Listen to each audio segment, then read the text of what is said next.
আসসালামু আলাইকুম। আশা করি সবাই ভালো আছেন। আজকে আমি আপনাদেরকে একটা খতরনাক লেভেলের বানমারনি বলা যায় দিব। যেটা হচ্ছে শত্রু বা দুশমনের মাথা পাগল করা। মাথা পাগল বলতে কি শত্রু পাগল হয়ে যাবে সোজা কথা। তার মাথায় কাজ করবে না, ব্রেইনের মধ্যে যে বানটা প্রয়োগ করা হয়। এই বানটা প্রয়োগ একটু কঠিন হইতে পারে। তবে করতে পারলে আপনার এটা ৭২ ঘন্টার মধ্যে কাজ করবে। মানে ৩ দিনের মধ্যে শত্রুর মাথা পাগল হয়ে যাবে। মানে মাথা খারাপ হয়ে যাবে তার একদম। আগেই বলছি এটা ছোটোখাটো কোনো বিষয় না। অন্যায়ভাবে প্রয়োগ করতে গিয়ে নিজে মারা খাবেন না। অনেক ক্ষেত্রে দেখা যায় যে আরেকজনকে প্রয়োগ করতে যেয়ে নিজের ক্ষতি হয়ে যাচ্ছে। সুতরাং ছোটোখাটো এইসব বিষয় না। আগে নিজের শরীর বন্ধ করে নেবেন কাজের পূর্বে। ব্যক্তিগত যে কোনো প্রয়োজন বা যে কোনো কাজ আমাদেরকে দিয়ে করাতে চাইলে স্ক্রিনে দেওয়া নম্বরে সরাসরি ফোনে, হোয়াটসঅ্যাপে কিংবা ইমোতে যোগাযোগ করে যে কোনো কাজ করাতে পারবেন দেশে বা দেশের বাইরে থেকে। প্রথমত একটা মাটির মূর্তি তৈরি করবেন। মাটি দিয়ে আপনি যেরকম পারেন নিজে বানাবেন, অন্য কাউকে দিয়ে না।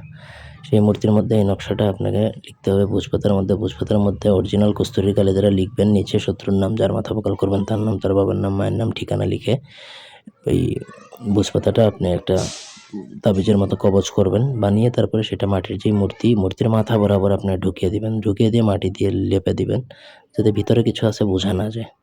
তারপর আপনাকে সেই নকশাটা শুকাতে হবে। শুকানোর পরে সেই নকশাটা আপনাকে যেদিন কাজ করবেন সেটা শনিবার মঙ্গলবার দিন দেখে করবেন। সেদিন রাত্রে আপনাকে শ্মশানে যেয়ে মাথাটা একটা বাড়ি মারে ভেঙে দিবেন।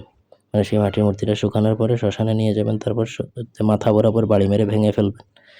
ভাঙার পর সেই যেই মাথার যেই মানে মূর্তি যেটা বানাবেন সেই মূর্তির উপর আপনাকে প্রস্রাব করে আর কোনো দিকে তাকাবেন না, পিছনে ফিরে তাকাবেন না, সোজা চলে আসবেন। মানে মূর্তি যেখানে মাথা বরাবর আপনি ভাঙলেন সেই মাথার উপর প্রস্রাব করবেন এবং নকশা ভিতর থেকে বেরিয়ে গেলে ওই নকশার উপরে প্রস্রাব করে চলে আসবেন।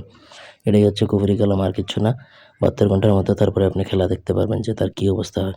তবে আগে নিজের প্রোটেকশন নেবেন, তারপরে কাজ করবেন।